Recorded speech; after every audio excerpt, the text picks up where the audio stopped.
మీ అందరి ప్రార్థనలు బట్టి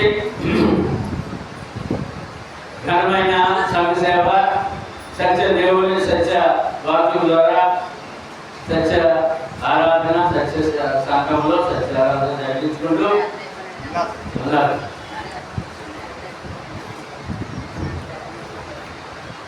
ఒకసారి అలా కూర్చోండి,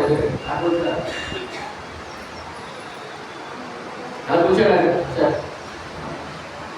జరిగించుకుంటూ సంఘం నుండి బయటకు 5 సంఘాలు ఏర్పాటు చేసుకుని దేవుని యొక్క కృపలో దానికి సేవకులందరూ కూడా దేవుడు సమకూర్చి అందునుండి మరలా అనాథ వృద్ధులాశ్రమం ఏర్పాటు చేసి ఘనమైన రీతిలో వృద్ధాప్య దశలో వృద్ధులను ఆదరించాలని, ఆ సమయంలో వారికి రక్షణ కూడా అందించాలని ఆ ప్రయత్నంలో ఆ సేవలో తదుపరి ప్రతి నెల కొనసేవ క్రీస్తు సంఘ సేవలు పాల్పంచుకునే గొప్ప కార్యం కూడా మనకు దేవుడు ఇచ్చారు. క్రిస్టియన్ సంఘానికి అంత గొప్ప సేవ చేస్తారు మీరందరూ కూడా, అంత గొప్ప సేవలు ఉన్నారు మీరందరూ, ఎవరికి లేదా బాకి. ఆ క్రమంలో నిన్న ఉదయం మేము లేవాలంటే 6-5 మధ్య ఫోన్ వచ్చిందండి ఆశ్రమం దగ్గర. ఫోన్ వస్తే ఫోన్ మాట్లాడినప్పుడు ఎవరి ఆశ్రమంలో అన్నపూర్ణ మాట్లాడలేదని బిగిసిపోయి ఉంది. ఆమె లేని తెల్లవారుజాము 3 గంటలకి స్నానం చేస్తాడు, చల్లి స్నానం చేస్తాడు.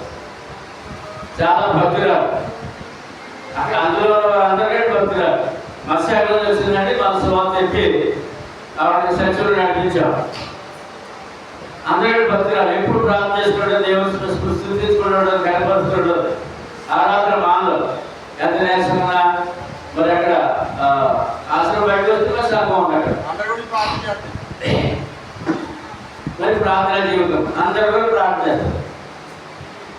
కాబట్టి నేను కనపడలేదు, మా బాబాయ్ అయితే చెప్పాడు, దానికి 80 సంవత్సరాలు ఉంటాయి. చాలా అటువంటి వార్త వచ్చింది, కొంచెం తీసుకుపోయిందంటే ఆమె మాట్లాడలేదు. కానీ వెంటనే కొంచెం పని అది లేకపోతే 10 రోజులు పడుకుంటుంది సరే, 10 రోజులు లేకపోతే మన నేను వ్యాపారం.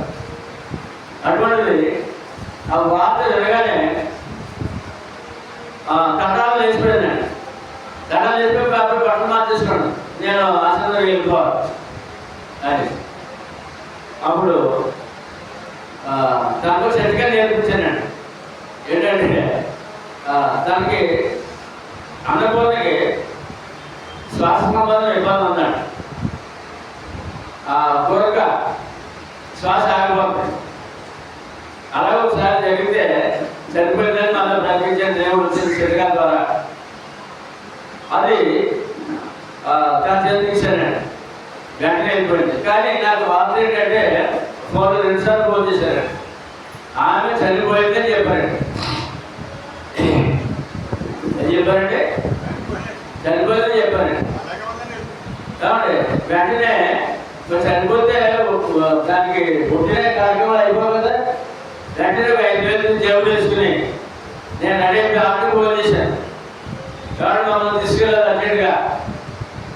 కాబట్టి పలానా ఆవిడ ఇక లేనంటే అని వార్త వచ్చింది మాకు, మీరు త్వరగా రావాలని జేబులో 5,000 వేసుకుని మేము సిద్ధపడ్డారు. సిద్ధపడితే ఇప్పుడు మాట చెప్తున్నాను డాడీ చెప్పి, ఎందుకంటే ఆమె ఇంకా సరిపోయిందని అని అనకంటే నేను వెళ్తాను, ముందు ప్రయత్నం చేద్దాం, తర్వాత ఏమైనా ఫోన్ చేస్తానని చెప్పి అందులో 2 రూపాయలు తీసుకుని ఆమె అర్జెంట్కి వెళ్ళింది. ఆ మొదటి చెట్టుగా మొదలు పెట్టుకుంది. అంటే ముక్కు దగ్గర పెడతాం అనమాట. అది తయారు చేసి ఒక బొట్టల మీద కట్టి ఒక గుడ్డలో ఆ ముక్కు దగ్గర పెడితే ఆ శ్వాస, ఆ యొక్క శ్వాస అడ్డం అన్నట్టు ఆ దిగుడు కొంచెం తేలిగా ఉంది అనమాట. అప్పుడు ఆ ఊపిరి తీసుకునే అవకాశం ఉంది. అలా ప్రయత్నం అంటే మొదటి ఫస్ట్ ఎయిడ్ అనమాట. ఎందుకంటే ఫస్ట్ ఎయిడ్ లాగా అది పట్టు వెళ్ళిపోయింది కావాలి చెరగొట్టేసి పట్ట కట్టేసి తన ఒక ఆసనం కూర్చోబెట్టి పక్కనే ముగ్గురు పెట్టమని చెప్పేసి తను ఏం చేయాలో ప్రయత్నం చేస్తూ ఉన్నాడు. మరి వంట కూడా తయారు చేయాలి. మళ్ళా ఈ కార్యక్రమాలు చేస్తున్నాడుగా ఒక అరగంటలో కొద్దిగా ఊపిరి వచ్చింది. అక్కడ తగ్గింది. ఊపిరి వచ్చింది. అప్పుడు బాధిస్తే అనుకోదా నేను వచ్చానంటే అమ్మా వచ్చావా అని మాట్లాడు. ఒక అరగంటలో వైద్యులు వచ్చేసారు. అక్కడ మాకు అందుబాటులో వైద్యులు ఉంటారు. నేను చాలా మంచి వైద్యుడు, పెద్ద మంది డాక్టర్ చేయలేడు. చనిపోయి కూడా బ్రతికించే వైద్యుడు దొరుకుతున్నాడు. ఆయన ముస్లిం సహోదరుడు. చాలా ప్రేమ సేవ ఏమన్నా మంచి వైద్యుడు. ఆయన అంటాడు వెంటనే సెలవు పెట్టేసిన వైద్యం చనిపోయింది.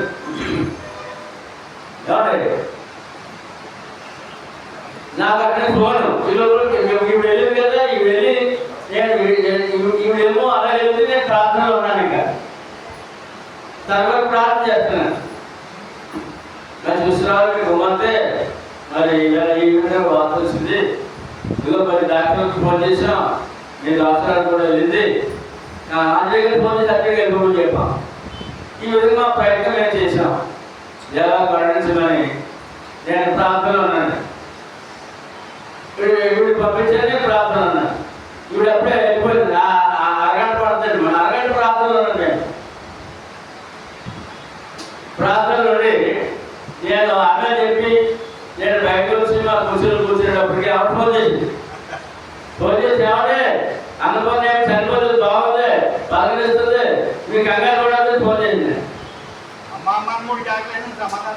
చెప్పింది ఫోన్ చేసింది. ఆవిడ చనిపోలేదు, బ్రతికోఉంది, బాగుంది, మీకు వైద్యం జరుగుతుంది, నేను మీ విషయం నేను ఫస్ట్ జరిగించాం, డాక్టర్ వచ్చారు, వైద్యం ప్రారంభించారు, మీరే కంగారు పడవద్దు. ప్రార్థన కళ్ళు కూర్చొని తెచ్చిన ప్రార్థన సమాధానం వచ్చిందండి. అటువంటి సేవ చేస్తున్న మీ యొక్క సంఘ సేవకురాలు, మీ యొక్క సహోదరి అమ్మకు వందలు చెప్తున్నా, వందాలండి. అదేవిధంగా ఆంజనేయ గారు మరి అక్కడ ఒక నర్సులాగా ఆమెకు పాస్పోర్ట్ ఆయన చేసి ఇది చేసి మరి గొప్ప సేవ చేస్తారు. ఆయన చనిపోయిన బ్రతికించి దేవుడు ఈవేళ చనిపోయే వారికి కూడా సేవలు అందించే, బ్రతికించే సేవలు అందించే గొప్ప సేవలు నాకు కూడా వందలు తెలియజేస్తారు. ఇదంటే ఈవేళ మాకు నేను జరిగిన ఒక అద్భుత కార్యం. ఇది అద్భుత కార్యమేనా? బ్రతికిందండి. మళ్ళీ 12 అయ్యేసాను సమయానికి, 12 కూడా కాదు, ఒక గంటలో మళ్ళా 10 ఎంత అవుతుంది. నేను స్నానం చేసి రెడీ ఉన్నాను. 10 గంటలకి అప్పుడే ఆవిడ ఫోన్ ఇచ్చినంత మాట్లాడింది. బాబా నేను బాగున్నా అన్నది. నేను అదే కనపడగానే బాబా నేను ఆప్యాయంగా పలకరించే భక్తురాలు ఆయన అన్నాను అని ప్రార్థన చేశాడు. ఈ ఫోన్లో ఏమంటాడు, బాబా నేను బాగున్నాను. కనుక మీరు గొప్ప సేవలో దేవుడు మనకి ఇచ్చారండి. మన ప్రార్థనలు ఉన్నాయండి. ఎవరండి ప్రార్థన దేవుడు పెట్టాడా? మా ప్రార్థన దేవుడు పెట్టాడా? కనుక అప్పుడప్పుడు పెద్ద పెద్ద డాక్టర్లు మాకు అందుబాటులో ఉండరు. పెద్ద పెద్ద వైద్యం చేయట్లేము. మరి చిన్న సంస్థ చిన్న నా పెద్ద నేను కొండంత పని జరుగుతుంది. ఇవాళ వైద్యులు పెద్ద పెద్ద వైద్యులు కూడా చేయలేని కార్యములు దేవుడు అక్కడ మా ద్వారా చేస్తున్నాడు.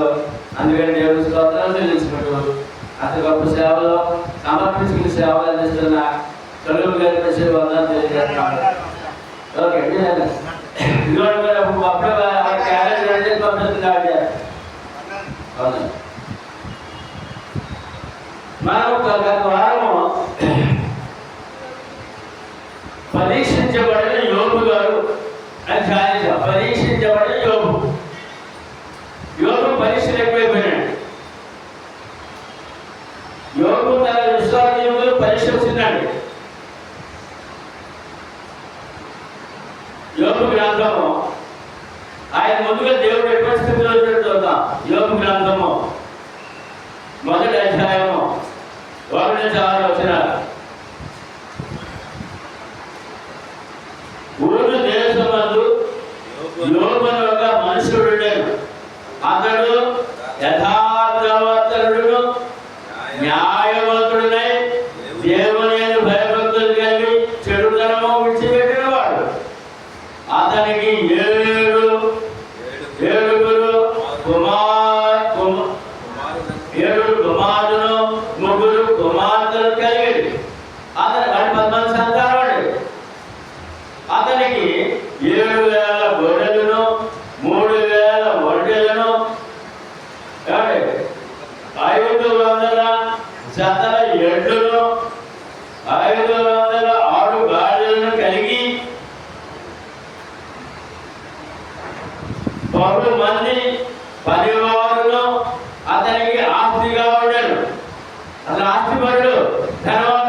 ఇక్కడ.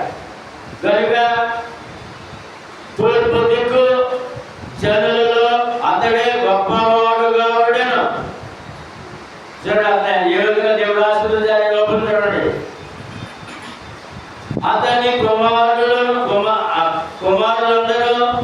వంతుల చొప్పున అనుదినము ఒకరి కొరకు తమ తమ ఇళ్లలో విందు చేయనై కూర్చుండు. తమ ముగ్గురు అక్క చెల్లెళ్ళను తమతో కలిసి అన్నపానములు పుచ్చుకొనవలెనని వారిని పిలిపించు వచ్చింది. ఏమంటే 7 కుమారులండి. వారానికి ఎన్ని రోజులండి? 7 రోజులు. ప్రతిరోజు కూడా ఒక పెద్ద కొడుకున్నాడు అతను విందు ఏర్పాటు చేస్తాడు తన ఇంట్లో తన ద్వారా. అప్పుడు 6 అన్నదమ్ములు 3 అక్క చెల్లెళ్ళు ఈ 10 మంది కలిసి ఆ రోజంతా ఆ విందులో ఉంటారు. అలాగే 7 రోజులు విందే. 7 రోజులు విందే. ఆ విధంగా మరి ఎంత ఆశీర్వాదం ఉన్నారు చూడండి వాళ్ళు. 5 వారి వారి విందు దినములు పూర్తి కాగా యోబు తన కుమారులు పాపము చేసి తమ హృదయములో దేవుని దూషించరేమో అని వారిని పిలువనంపించి వారిని పవిత్రపరచి ఆ అరుణోదయమున లేచి వారిలో ఒక్కొక్కరి నిమిత్తమై దహన బలి అర్పించు వచ్చాను. యోబు నిత్యము ఎలాగో చేస్తున్నాను. మరి ఏంటంటే ప్రతిరోజు ఆరాధనండి. పిల్లలందరూ 10 మందిని పిలిచి మీరు బాగా సుఖాలు అనిపిస్తున్నారు, దేవుడు మర్చిపోతారేమో, పాపంలో పడిపోతారేమో. ఎక్కువ సుఖాలు ఏమవుతుంది? దేవుడు మర్చిపోయే ప్రమాదం ఉంది కదా. పాపంలో పడిపోతారేమో అని వారిని ఉదయమే ఆ విందుకు వెళ్ళకపోతే ఉదయాన్నే లేపి ముందుగా ఆ వారి పేట 10 మంది పేట 10 పనులు అర్పించి అర్పణ అంటే ఆరాధన. అర్పణ అంటే ప్రతిరోజు ఆరాధన. ప్రతిరోజు ఆరాధన చేస్తూ వారు ప్రార్థన చేస్తూ వారు బలి అర్పించి భక్తులుగా చేస్తూ అటు దేవుడిలో ఇటు శారీరకంగా కుటుంబంలో చక్కగా నడిపిస్తున్న యోబు తండ్రిగా తల్లిదండ్రులు ఆ విధంగా ఆ బిడ్డల వరకు యోబు ముఖ్యంగా విశ్వాసిగా తన భార్య బిడ్డలను ఆ విధంగా విశ్వాసం నడిపిస్తున్నాడు. సమృద్ధిగా ఉంది. రోజు విందే. ఇది సాధారణ కనుగొట్టిందండి. ఓకే ఉన్నాడు కదా, ఉన్నాడు కదా శత్రువు.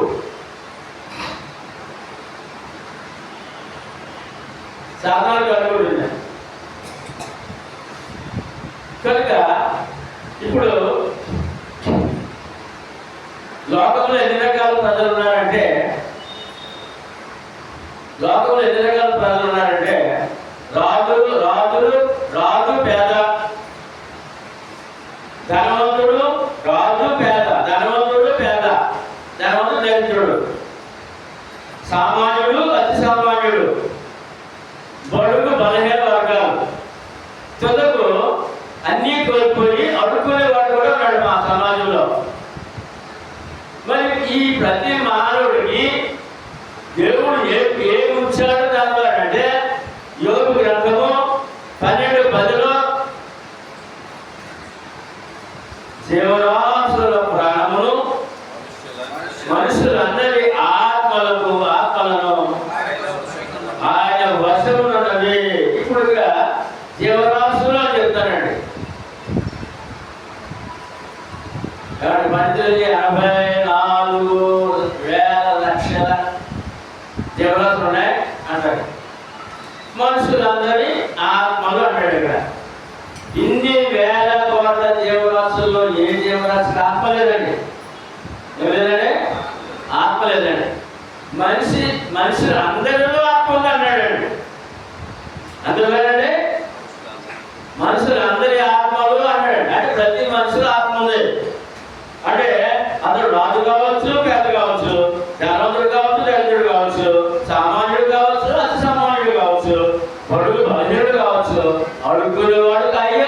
అయి ఉండొచ్చు కూడా. ఐదాత్మ ఆత్మ ఉంది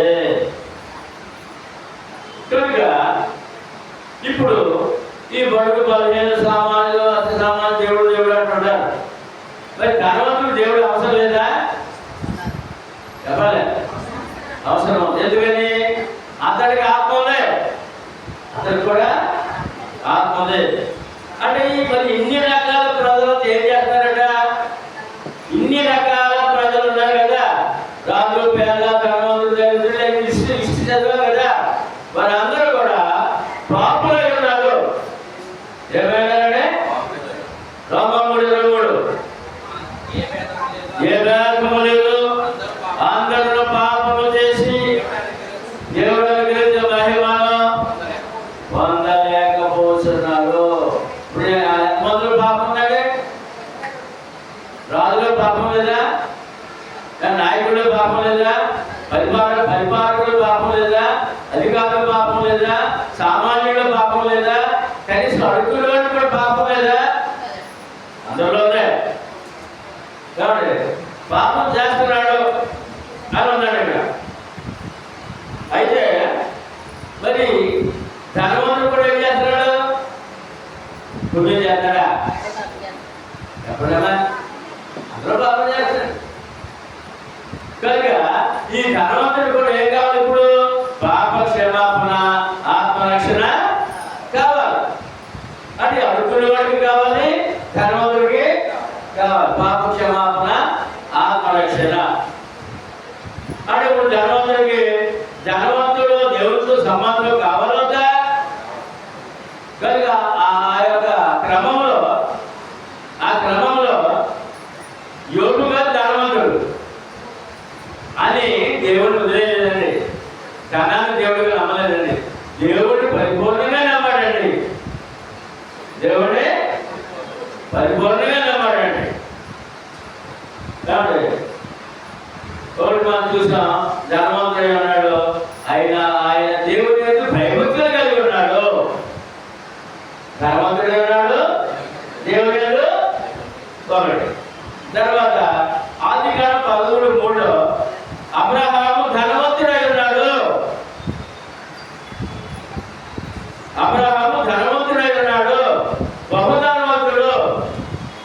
అబ్రహాము ధనవంతుడై ఉన్నాడు, దేవుని యందు భయభక్తులు కలిగి ఉన్నాడు. 2 అంటే మనం సమాజంలో చూస్తున్నాం కదండి, అన్ని సభలు దేవుడు అన్నాను. డబ్బు అంటుంటాడు, ధనం అంటాడు, ఆస్తి అంటాడు, పేరు అంటాడు. దేవుడు అంటాడు. కానీ బైబిల్లో భక్తులు ధనవంతులు ఉన్నారండి. ధనవంతులు చెప్పి ధనాత్మకు ఎదురేయలేదండి.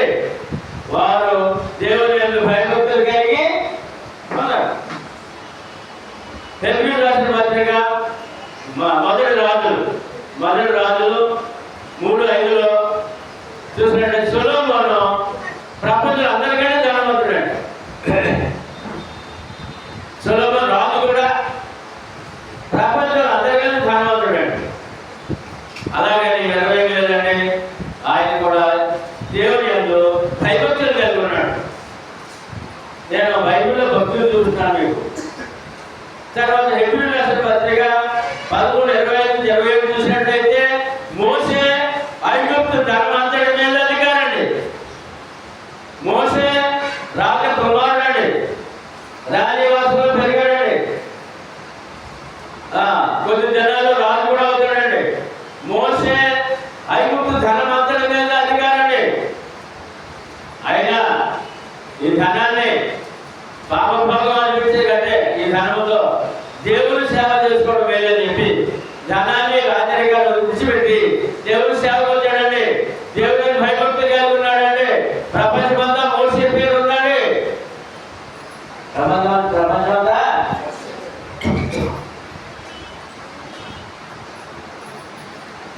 ఇప్పుడు మన నాయకులు, మత ఛాదస్సులు, మాటలు మాట్లాడే మాట ఏం చేస్తే సనాతన ధర్మం అంటారు. ఆ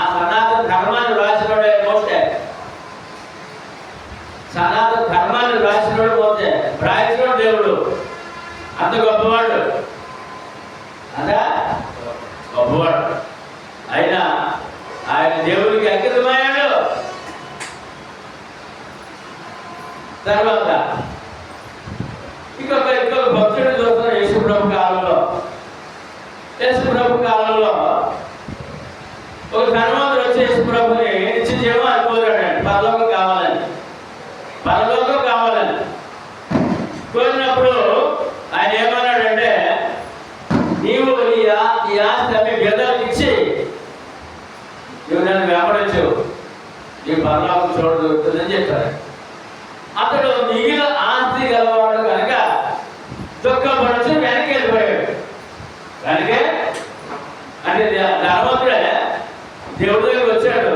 దేవుడు చెప్పిన మాటకు లోపడకుండా వెంబడించకుండా మరి లోపల కలిసిపోయాడు.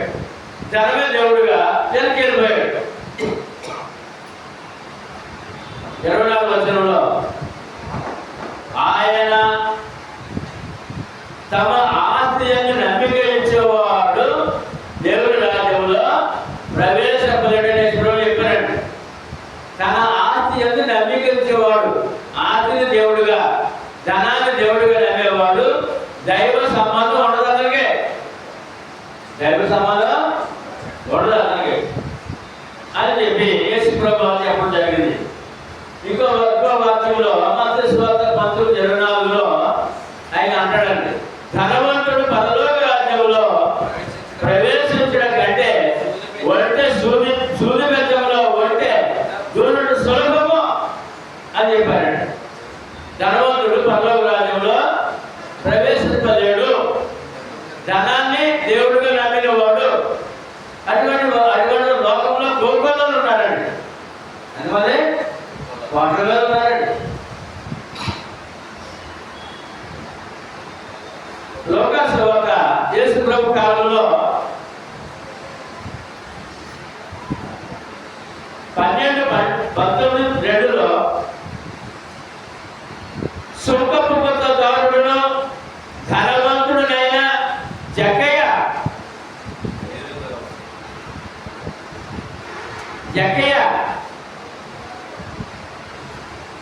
ఏమంటే అతడు ధనవంతుడు రాస్తుందండి. జక్కయ్య ఎవరంటే ధనవంతుడు. యేసు ప్రభు తన దగ్గర వచ్చాడండి. 8వ వచనంలో అంటాడండి ఆయన, నా ఆస్తిలో సగము పేదలకు ఇచ్చుచున్నాను. ఎవరంటే ఒక ఆయన ఏం చేశాడు, ఈ ఆస్తి పేదలకు ఇవ్వమంటే పారిపోయాడు. ఈయన ఏం చేశాడు, ఏమంటే ఎక్కడి నుంచో బయట నుంచి వచ్చి ఏమంటే ఆ గ్రామంలో యేసు ప్రభువుని చూడాలని కోరిక కలిగిన జక్కయ్యను చెట్టు ఎక్కి చూడాలని జక్కయ్యను ఆ చెట్టు దగ్గర ఆగి, జక్కయ్య దిగు, నీ ఇంటికి రావాల్సింది నేనని చెప్పి అన్నందుకు అయ్యో దేవుడు నా దగ్గర వచ్చేదని చెప్పి మారు మనసు పొంది పశ్చాత్తాపంతో ఆయన వెంటనే ఇష్టపడుతున్న మాట ఏంటంటే, నాకు నా ఆస్తిలో సగం పేదలకు చేస్తాను అని చెప్పి, ఇదిగో ప్రభువా నా ఆస్తిలో సగము పేదలకు ఇచ్చుచున్నాను. కాబట్టి రెండోది, నేను ఎవరి యొద్దనైనను అన్యాయముగా దేనినైనను తీసుకుని అతనికి 4 గంటలు మరలా చెల్లించునని ప్రభువుతో చెప్పారు. మరి ధనవంతుడు దేవుని భయభక్తులు కలిగి ఉండాలా? చెప్పండి, ధనవంతుడు దేవుని భయభక్తులు కలిగి ఉండాలా? కలిగి ఉంటాడు. అన్నట్టు జక్కయ్య కనపడుతున్నాడు. ఎందుకంటే అతడు ఈ పన్ను వసూలు చేసి గుమస్తా కాదండి, గుత్తదారుడు. ఎవరంటే గుత్తదారుడు. రోజు ఆదాయమే, రోజు లక్షల ఆదాయమే. ఇప్పుడు గొప్ప రైతులు అనుకోండి, మన దగ్గర ఉందనుకోండి, ప్రతి నెల లక్ష రూపాయల ఆదాయమే. ప్రతి నెల వ్యాపారస్తుడు రోజు లక్షల ఆదాయమే, రోజు ఆదాయమే. కనుక ఈ ఆదాయం అక్రమంగా ఎవరైనా తీసుకున్నానేమో దాంతో వచ్చినాడు, దేవా ప్రభువా నేను 4 రోజులు తిరిగి చేస్తాను, 4 రోజులు తిరిగి చేస్తాను అని చెప్పి ధనవంతుడు ఒకడు కనపడుతున్నాడు. మొదటి తిమోతి 6:10 ఏలైనగా ధనాపేక్ష సమస్తమైన కీడులకు మూలము. ధనాపేక్ష సకలమైన కీడులకు మూలం. ఎక్కువ డబ్బు అంటే ఎందుకు కీడు సంభవిస్తుందండి? లేదు కదండి. కొందరు దానిని ఆశించి విశ్వాసం నుండి తొలగిపోయి డబ్బు మీద మనసులు ఏమవుతాయండి? విశ్వాసం పోతాయి.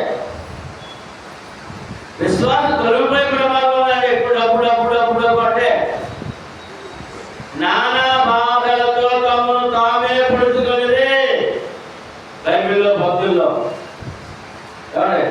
ఆదాయం ఎక్కువైపోయిన తర్వాత డబ్బు దేవుడు మానేసి డబ్బు ధనం అనే మాటలో వాడి విశ్వాసం ప్రచులై కాబట్టి ఆ ధనం మళ్ళా పోయిన తర్వాత వారి ఆత్మహత్య చేసుకునే వాడు చాలా మంది ఉన్నారట. అందుకని ధనమా దేవుడా మీరు చెప్పండి. ఇప్పుడు ఎవరు ఎక్కువ?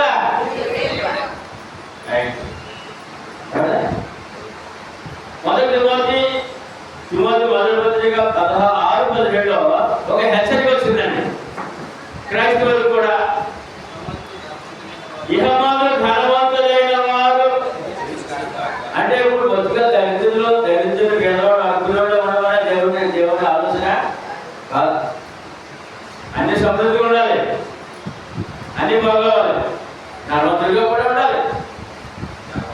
ఇహమందు ధనవంతులైన క్రైస్తవుడైతే భక్తురాలైతే ఇహమందు ధనవంతులైన వారు గర్విష్ఠులు కాక. ఈ గర్వం ఏం చేస్తుందంటే గర్వాన్ని మూడగలుగుతుంది. గర్వాన్ని మూడగలుగుతుంది అనమాట. గర్విష్ఠులు కాక అస్థిరమైన ధర్మం ఏంటంటే స్థిరుడు మన జీవితంలో స్థిరంగా ఉండేవాడు ఎవడు? అస్థిరం ఎవడు అంటే మన జీవితంలో ధర్మం అస్థిరము, శాశ్వతంగా ఉండదు. ఇక ఉన్నా దాని అన్ని మనం ఉండవు. స్థిరంగా ఉండేవాడు దేవుడు. స్థిరంగా మన పట్ల ఉండేవాడు దేవుడు. అస్థిరమైన ధనమునందు నమ్మిక ఉంచగా సుఖముగా అనుభవించుటకు సమస్తమును మనకు ధారాళముగా తెచ్చే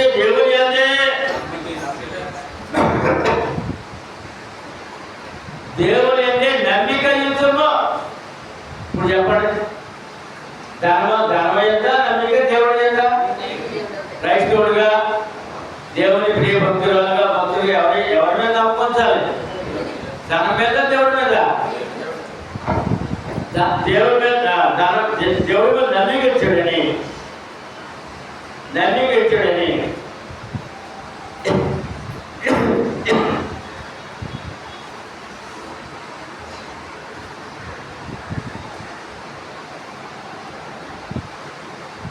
ఆజ్ఞాపించుకో. ఆజ్ఞది బాబు డబ్బు ధనం అనకరా బాబు. ధనమే అంటే ధనమే దేవుడు నమ్మకరా బాబు. ప్రతిమాటలేదు దేవుడు ఇక్కడ, ప్రతిమాటలేదు. ఆజ్ఞాపించము. దేవుడు ఏంటి నమ్మించడని ఆజ్ఞాపించము. కాబట్టి మన జీవితంలో కష్టపడాలి, బాగా చదవాలి, మంచి ఉద్యోగాలు చేయాలి, మంచి వ్యాపారం చేయాలి, బాగా ధనం కూడా సంపాదించాలి. దాంతోపాటు దేవుడిని కూడా అంత అమితముగా నమ్మించాలి. అది ఆజ్ఞాపించు. ఎందుకంటే దేవుడిచ్చిన ధనం అది, దేవుడిచ్చిన ఆశీర్వాదం అది నువ్వు అనుభవించాలి కదా. నువ్వు అనుభవించాలి, దేవుడు దయ కావాలి కదా. అనుభవించాలంటే దేవుడు దయ కనికరం కావాలి కదా మరి.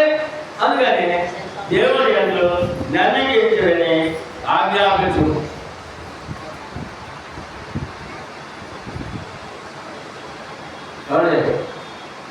నేను ఎవరు ధనవంతులు కాదు, మాకెందుకు వాక్యం అనుకున్నారేమో. ఎవరు ధనవంతులు కాదు, మరి ఎందుకు వాక్యం మాకే? నోట్స్ తప్ప చెప్పండి వెళ్ళరా నేను ధర్మంతో మాకేంటి వాక్యం చుట్టూ ఉన్నారు కదా మరి వాడు ఎలా ఉన్నదో చెప్పాలన్నమాట మన చుట్టూ ఉన్నారు కదా రేపొద్దుకు ధర్మంతులు అవుతా మీ వ్యాపారం బాగుండే నిరుద్యోగం బాగుండే అవా అవా రాష్ట్ర అదే ఇప్పుడు ఇంకొక మాట వేసుకోవడం చెప్తానండి ఒక 6:24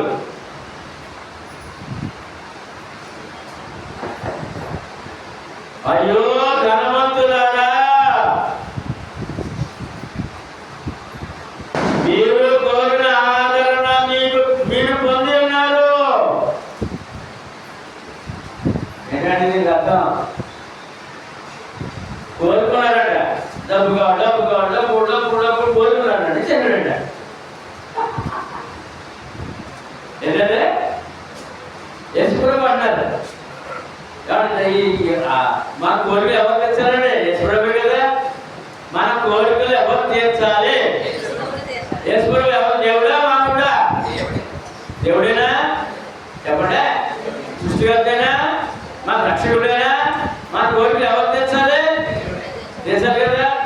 కానీ ఇక్కడ అయ్యో అన్నాడు ఆయన ధనవంతుల గురించి ఏమన్నాడే అయ్యో ధనవంతులారా మీరు కోరిన ఆదరణ మీరు పొంది ఉన్నారు. మీరు కోరిన ఇచ్చాను మీరు ధనం కోరారు ఇచ్చాను దాని ధనము దేవుడే నమ్మారు ధనాన్ని నమ్మారు. ఇక్కడ కొంత అనుభవించండి అక్కడ సరిపెట్టేసుకోండి అక్కడ సరిపెట్టేసి మీకు ఇక పరలోకం లేదు ఆత్మరక్షణ లేదు ఆత్మరక్షణ లేదు. ఇక్కడ కోరే ఇచ్చాను అన్యాయస్తుడు కాదు నేను అన్యాయస్తుడే కాదు. మీరు ధనం కూడా ఇచ్చాను ఆ ధనాన్ని దేవుడు నమ్మింది అక్కడ వెళ్ళిపోయారు దేవుడు మర్చిపోయారు కనుక ఆ ఆత్మ పాప క్షమాపణ లేదు ఆత్మరక్షణ లేదు పరలోకము లేదు. అందుకని అయ్యో మీరు కోరిక ఇచ్చాను కదా సరిపెట్టుకోండి అక్కడ అయిపోయింది మీ పని మీ లోపల అయిపోయింది మీ పని ఇంకా తదుపరి ఆశీర్వాదం ఏమే లేవు అనే ఒక ఖచ్చితమైన హెచ్చరిక లోకానికి వచ్చిందండి.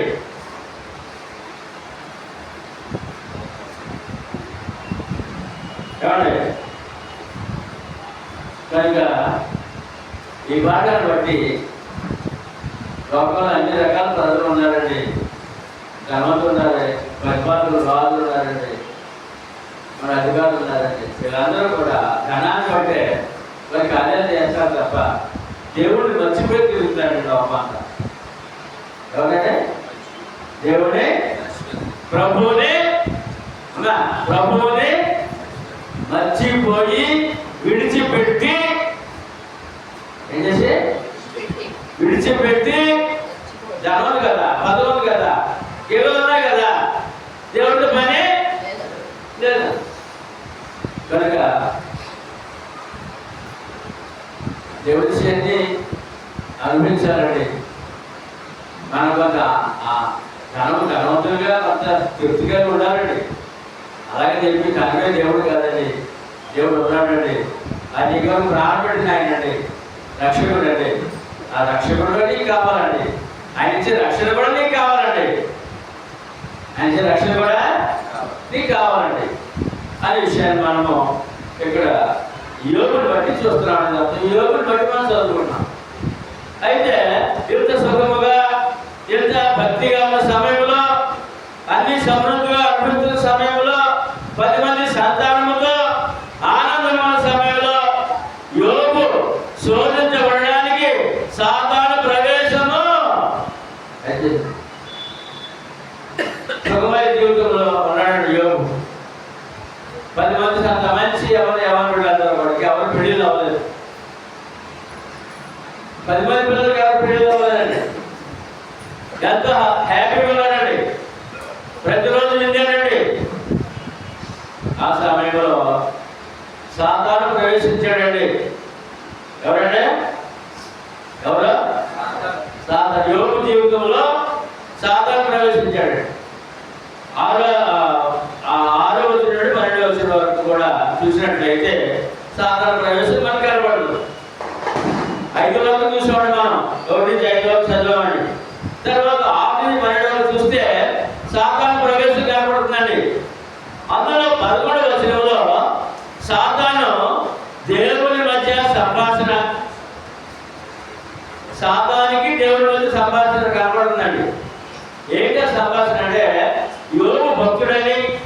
దేవుడు అంటున్నాడు. సాతాను అన్నాడు, నువ్వు అందించావు కనుక నేను నమ్మాడు, నువ్వు అన్ని తీసే నీ మొక్కలోనే దేవుడు అన్యాసుడని అనిపిస్తాను. నేను దేవుడు అన్యాసుడని యోగు చేత అనిపిస్తాను. ఛాలెంజ్ అన్నాడు ఇక్కడ. దేవుడు అన్యాసుడని యోగు చేత అనిపిస్తాడు. ఎందుకు దేవుడు అంటున్నాడు? దేవుడు అంటాడు, ప్రతిరోజు నేను ఎందుకు ఆలోచిస్తున్నాడు? నువ్వు భక్తిలోకి సాక్షి చేతగానే దేవుడితో అంటాడు అనమాట. ఎందుకో తెలుసా?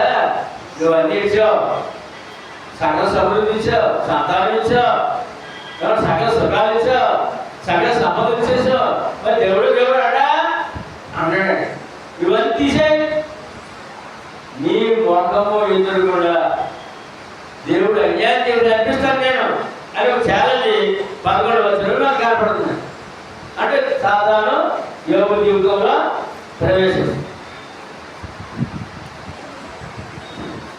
ఏమండి?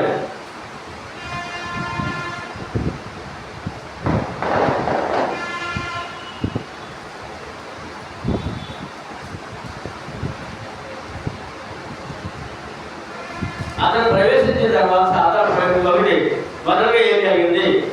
యోగ జీవితంలో మొదలుగా ఏం జరిగింది?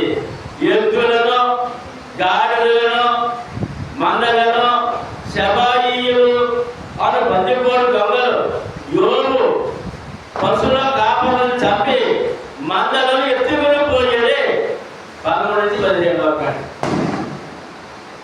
13 నుంచి యోగు 13 వచనం నుంచి 15 వచనం వరకు ఒక అధ్యాయంలో అప్పుడే నష్టం ప్రారంభమైందండి. నష్టం ప్రారంభమైంది. ఎంత పశు సంపద అండి. ఆదిలో మానవులు వారి ఆస్తి ఏంటంటే పాడి పంట. ఆస్తి ఏంటంటే పాడి పంట. కనుక పాడి బాగా ఉందండి. 500 జతల ఎడ్లను 500 జతల ఎడ్లను ఏమంటే సబాలీయులను అనే దేశస్థులు బందిపోడు దొంగలు యోగు పశువుల కాపులను చంపి మందలను ఎత్తుకుని పోయేది. దొంగలు లేకుండా ఆస్తి పశువులు మన అశోకు కారు ఎత్తుకోవడానికి ఎత్తుకుపోయారు కదా, ఉన్నారు 13 దొంగలు. బాగా ఎక్కువ 500 జత ఎక్కువ చచ్చిపోయారంటే కాపురం చంపేసి నష్టం ప్రారంభమైందండి. నష్టమో ప్రారంభమైంది. తర్వాత రెండో సంగతి, అతడు ఎక్కడో మాట్లాడుతుండగా ఆ యొక్క పశువులు కాపురం 1000 ఎడ్లను ఎత్తుకుపోయారండి దొంగలు. మమ్మల్ని అందరూ చంపేశారు. నేను ఒకటే పెట్టుకున్నానండి ఈ వార్త చెప్పడం కానీ ఒక ఆయన వచ్చి చెప్తున్నాడు అనమాట. ఏమని? అతడు ఇక్కడ మాట్లాడుతుండగా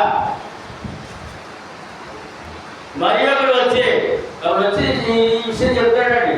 500 రెడ్లు గమనించుకోరండి అన్నది నేను ఒక్కడే తప్పించి వచ్చాడు బాబు అని చెప్పి యోగుగా చెప్తాడు. అతను ఇంకా మాట్లాడుతున్నాడు, ఇంకా పూర్తి అవ్వలేదు.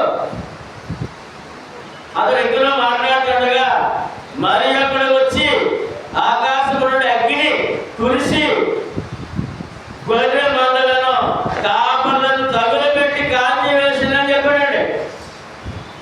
ఇది ప్రకృతి విపత్తు. ప్రకృతి విపత్తు. ముందు దొంగ ఎత్తుకోవాలండి. రెండవది ప్రకృతి విపత్తు. 7,000 గొర్రెలను, ఎందుకంటే 7,000 గొర్రెలను కాపర్లను కూడా అగ్ని కాల్చి వేసింది అని వార్త తెచ్చాడు ఒక కట్టుకోండి.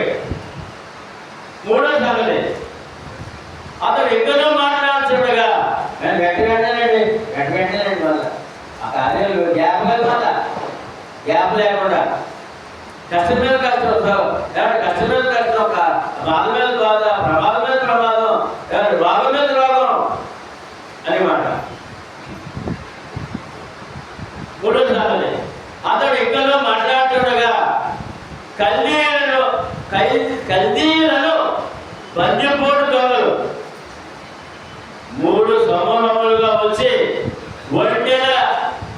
ఒంటెల మందల మీద పడి 10 వారిని చంపి ఒంటెలు తొలగిపోయేది.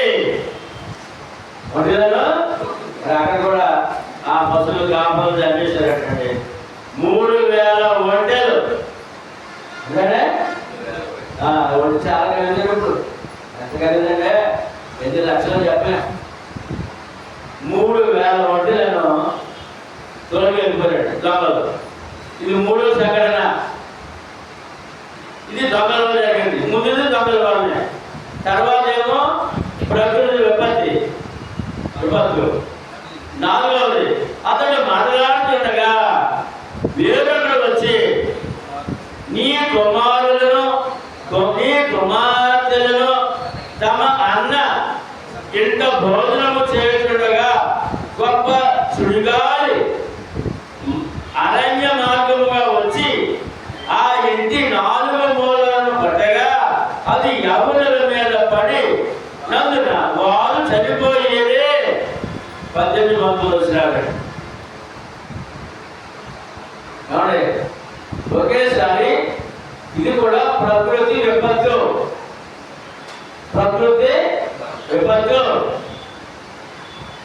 10 మంది సంతానం ఒకసారి మరణము. మనం ముందు చదివామండి. వారిని ప్రతిరోజు ఒకరి ఇంట్లో ఉంటారండి. వాడు అందరూ ఒకే చోట ఉంటారు. విందు రోజంతా అక్కడ ఉంటారండి. 2 పూట్ల విందు, 2 పూట్ల ఎక్కడ మిస్ అవుతాడు. అందుచేత ఒకేసారి వారి ఉన్న ఇంటిలో విందు జరుగుతున్న ఇంటి మీద 4 ప్రక్కల నుండి తుఫాను కొట్టి ఆ ఇంటిని కూల్చివేయగా అందులో చనిపోయారు 10 మంది అని వార్త. సాతాను ప్రవేశిస్తే ఇలా ఉండదండి. భక్తుల్లో కూడా ఇలా ఉండదండి.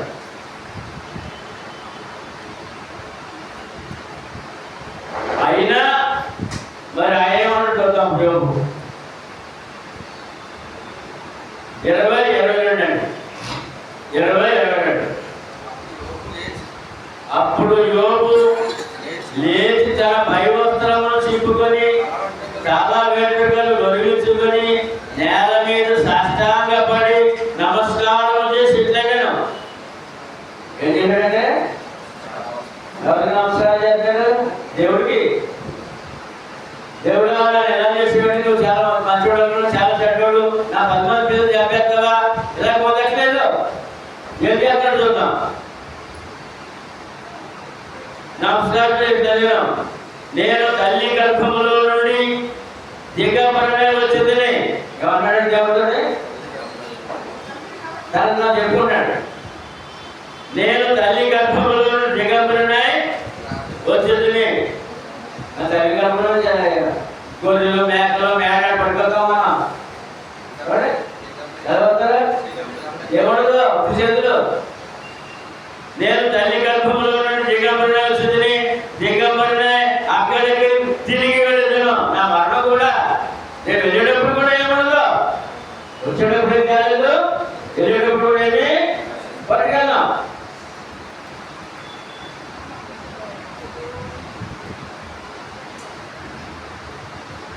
దిగబడిన అక్కడికి తిరిగి వెళ్ళాడు. యెహోవా ఏమన్నాడే? యెహోవా ఇచ్చాను.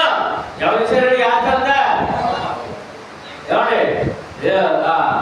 500 ఎట్ల జతలు ఏమండి. తర్వాత 500 జతలు కాదు, 700 గొర్రెలు, 3000 ఒంటెలు, 10 మంది సంతానం. ఎవరిచ్చారండి? దేవుడు యెహోవా అన్నాడు. ఇక్కడ యెహోవా ఇచ్చాను, యెహోవా తీసుకొని పోయాను. యెహోవా నామమునకు స్తుతి కలుగును గాక. ఎవరు చెప్తారు లోకంలో? చెప్తారా? ఎవరైనా చెప్తారా? ఎవరు చెప్పరు. ఆయన చెప్పాడు. అందుకే గ్రంథంలో వచ్చాడు. పరిశుద్ధ గ్రంథంలో గొప్ప భక్తుడిగా, దేవుడే సాక్ష్యం ఇచ్చే భక్తుడిగా, యోగుడు భక్తి ఎవరు లేరు, అది సాక్ష్యము. ఈ సంగతులలో ఏంటంటే ఏ సంగతులు? ఒక సంఘటన, ప్రమాదక సంఘటన వచ్చిందండి. ఒక వార్త చెప్తాడండి, మళ్ళీ ఇంకొక నెల వచ్చాడు, మళ్ళా మళ్ళీ ఇంకొక వార్త అండి, మళ్ళీ ఇంకొక వచ్చాడండి, మళ్ళా ఎన్ని విషాదకరమైన సంగతులండి. ఆఖరికి పిల్లలు పోయిన వార్త ఎంత ఘోరమండి. సాధారణ జీవితంలో ప్రవేశిస్తే ఎంత నష్టమండి. యెహోవా ఇచ్చెను, యెహోవా తీసుకుని పోయెను. యెహోవా నామమునకు స్తుతి కలుగును గాక. ఎవరు చెప్తారండి లోకంలో? ఎవరు చెప్తారా? ఎవరు చెప్పరు. ఇవాళ అంత గొప్ప దేవుణ్ణి, అంత గొప్ప భక్తుడిని, అంత గొప్ప దైవ గ్రంథాన్ని మనం ధ్యానిస్తున్నాం. ఈ ధర్మంలో మన జీవితాల్లో కూడా ఎవరైనా సుఖమైన జీవితాలు ఉన్నాయండి, సుఖమైన జీవితాలు ఉన్నాయండి. ఆ సమయంలో మనకి కష్టపడి సరిపోతాడు. అంత రానే దేవుడు అన్యాయం చెప్పడానికి వీలు లేదు. యాకోబు పత్రిక 1:13 ఉన్నా, యాకోబు పత్రిక 1:13 అందరూ చెప్పండి మాట.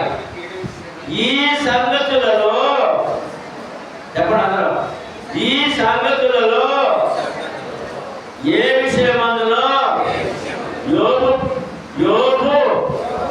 ఏ పాపమును చేయలేదు. దేవుడు అన్యాయం చేసినని చెప్పలేదు. ఈ మాట యాకోబు పత్రికలో క్రైస్తవుడికి ఇచ్చాడు దేవుడు. చదవనప్పుడు 1:13 యాకోబు దేవుడు కీడు విషయమై, అందరూ చెప్పండి, దేవుడు కీడు విషయమై శోధింపబడనేరడు. అంటే మనకు కీడు కలిగించి అన్యాయస్తుగా అనిపించుకోవడు, మన నష్టం కలిగించి అన్యాయస్తుడిగా అనిపించుకోవడు, మనకు శోధన కలిగించి అన్యాయస్తుడిగా అనిపించుకోవడు. అన్యాయస్తుడని తర్వాత అమ్మ చెప్పండి, ఎవరిని శోధింపడు. దేవుడి వల్ల కష్టాలు రావండి. ఆయన ఎవరిని శోధింపడు కనుక అమ్మా చెప్పండి, ఎవడైనాను శోధింపబడుచున్నప్పుడు నేను దేవుని చేత శోధింపబడుచున్నానని అనకూడదు. ఏమన్నా మనం చెప్పడు, ఏమన్నా ఏ కష్టాన్ని నష్టం ఏమన్నా? దేవుడు అన్యాయం చేశాడు అందమా? దేవుడు అన్యాయం చేశాడు అందమా? అందమా అనకూడదు. సాధువులు కష్టాలు ఉన్నాయండి, సుఖాలు ఉన్నాయండి, క్షేమము మేలు అదన్నా దేవుడు ఇస్తాడండి, మనకి అందిస్తాడు. అయినా సోదరుడు ఉన్నాడండి, అసలు శత్రువు అండి. మానవుడికి, దేవుడికి, భక్తుడికి శత్రువు అండి. దేవుడికి శత్రువే, మానవుడికి, నమ్మరుడు కూడా, నమ్మరుడికే కాదు, నమ్మరుడు కూడా. కుటుంబాలే కళగా నశించుకోవాలి. ఇప్పుడు చూస్తామండి మనం. యోబు చరిత్రలో మనం చూస్తున్నాం, 10 మంది ఒకేసారి చనిపోయారండి. మన వార్తలు చూసినప్పుడు ఎవరు ఎక్కడో గాజులు కొట్టుకొని వెళ్తే అక్కడ ఒకే కుటుంబంలో 12 మంది చనిపోయి కాలిపోయారని మన వార్త పెడుతున్నాం. ఇంకో చోట నదిలో 17 మంది కుటుంబం ఒకేసారి ఆ పెద్దవాడు చూస్తుండగా నదిలో కలిసిపోయి చూస్తున్నాం. ఉన్నాయి ఇవన్నీ కూడా. కానీ దేవుడు అన్యాయస్తుడు కాదు అనే మాటలోనే ఇవాళ క్రైస్తవుడు భక్తుడు ఉండవలసిన అవసరత ఉంది. ఏమండి? వ్యాధులు ఉన్నాయి, బాధలు ఉన్నాయి, కష్టాలు ఉన్నాయి, ఆర్థిక సమస్యలు ఉన్నాయి, ప్రమాదాలు ఉన్నాయి. ఇవన్నీ సాతాను ప్రవేశంలో మనకు వస్తాయి. నేను సాతాను చోటిస్తే కూడా వస్తాయి. ఎక్కువ భక్తిగా వస్తాయి, భక్తిహీనంగా వస్తాయి. మర్చిపోయి మాట. ఎక్కువ భక్తిగా వస్తాయి, భక్తిహీనంగా వస్తాయి. లేక సాతాను చోటించిన వస్తాయి, ముందుకు వస్తాయి. సాతాను ముందు చోటిస్తే వస్తాయి. అయినప్పటికీ దేవుడు అన్యాయస్తుడు చెప్పడానికి వీలు లేదు అనొద్దన్నాడు. దేవుడు అన్యాయస్తుడు కాదు. సాతాను ఎప్పుడు శత్రువేనండి, అది మిత్రుడు కాదండి. పేతురు పత్రిక, మొదటి పేతురు పత్రిక, పేతురు రాసిన మొదటి పత్రిక 5:8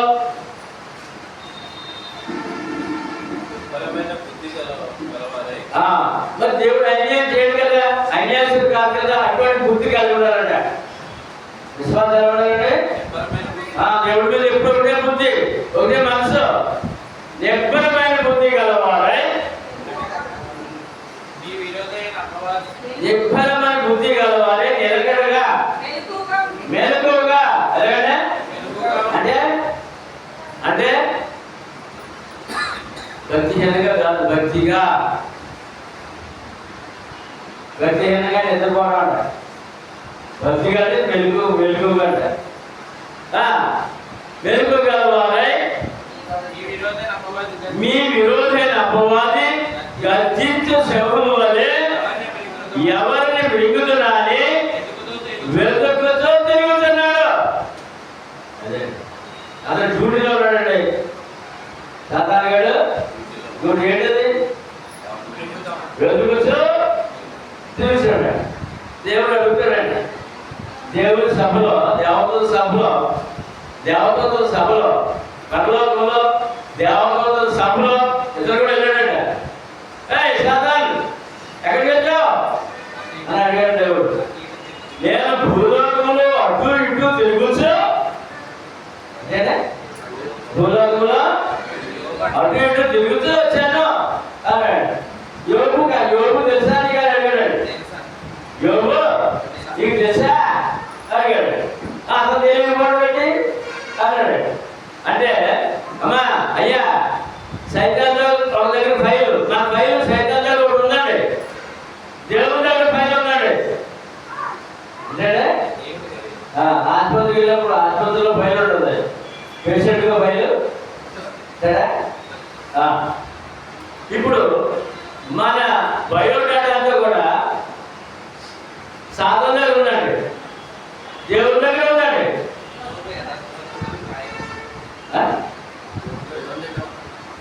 సైతం దగ్గర ఉంది, దేవుని దగ్గర ఉంది. అందుకని నాకు తెలియకపోవడం, నువ్వు బాగా జీవం చేసావు కదా, అతనే నువ్వు ఆత్మీయుడు చేసావు కదా, ఎందుకు దేవుడు దేవుడు అంటావు అని మొదలెట్టాడు అనమాట. అందుకని ఆ సంఘటన తీసుకొచ్చి పరిశుద్ధాత్మ ద్వారా పేదలుగా చెప్తాడు. అమ్మవారి గర్జించి సింహాలే ఎవరి విరుద్ధంగా తిరుగుతున్నాడు అని చెప్పాడు. ఆ మాట సాధారణ చెప్పాడు. నేను భూమిలో అటు తిరిగి వచ్చాను అన్నాడు. అటు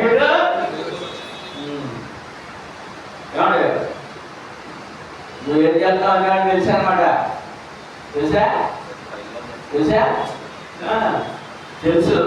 ఓహో ఈడు నాకు దొరుకుతుంది, ఈమె నాకు దొరుకుతుంది, పర్లేదు, కొంచెం అవకాశం ఇచ్చేలా ఉంది, వీడి కొంచెం అవకాశం ఇచ్చేలా ఉన్నాడు, పర్లేదు, ఆడుకోవచ్చు, వీడితోడే ఆడుకోవచ్చు. ఏమంటే యేసు ప్రభు కూడా తిరుగుతాడండి. ఈయన్ని తప్పించాలని వీడు వెతుకుతూ తిరుగుతాడట. యేసు ప్రభు కూడా వెతుకుతూ తిరుగుతాడంటే ఈ శాఖలు తప్పించాలని. లోకస్వార్త 19:10 అది మన పోయిన సేవకు సదస్సులో పెట్టాం. వారికి అమ్మా అందరూ చెప్పారు, గడి చెప్పారా, అందరూ చెప్పారా. నశించిన దానిని ఎవరు మాట్లాడలేదు. నశించిన దానిని వెదకి రక్ష కుమారుడు ఈ లోకమునకు వచ్చానని చెప్పాను. అతనితో ఎవరన్నా ఇప్పుడు అందుకని యేసు ప్రభు తిరుగుతున్నాడు, సాతాను మింగేస్తాడేమో లేకుండా కాపాడు రక్షిద్దామని. సాతాను తిరిగేస్తున్నాడు, ప్రభు రక్షించేస్తాడేమో వాళ్ళు మింగేయాలి. ప్రభు రక్షించేస్తాడేమో ఆయన తిరిగేస్తాడని చెప్పి ఇద్దరు డ్యూటీగా ఉన్నారండి. ఎవరు దొరుకుతావు? దేవుడిగా సైతానుగా? దేవుడు డ్యూటీలో ఉన్నాడు, యశ్వరావు కూడా డ్యూటీలో ఉన్నాడు. చెప్పొచ్చే మాట చెప్పొచ్చా? సాతాను కూడా డ్యూటీలోనే ఉన్నాడు. నువ్వు ఎవరు దొరుకుతావు? దేవుడిగా సైతానుగా? సైతాను దొరికితే భంగం, జీవితం భంగం అయిపోతే, రక్షణ భంగం అయిపోతే, ఆత్మ నాశనం అయిపోతే. దేవుడు దొరికితే, ప్రభువు దొరికితే నీ ఆత్మ రక్షించబడుతుంది, నీకు ప్రార్థన జీవితం ఉంటుంది, ఆరాధన జీవితం ఉంటుంది, క్షేమకరమైన జీవితం ఉంటుంది. ఏది కావాలి? క్షేమ కావాలా? క్షేమం కావాలా? క్షేమం కావాలా? శిక్ష కావాలా? ఇప్పుడు ఎక్కడున్నాం? క్షేమంలోనే ఉన్నాం. కాపాడుకుందామా? సాతాను ఎదురుదామా?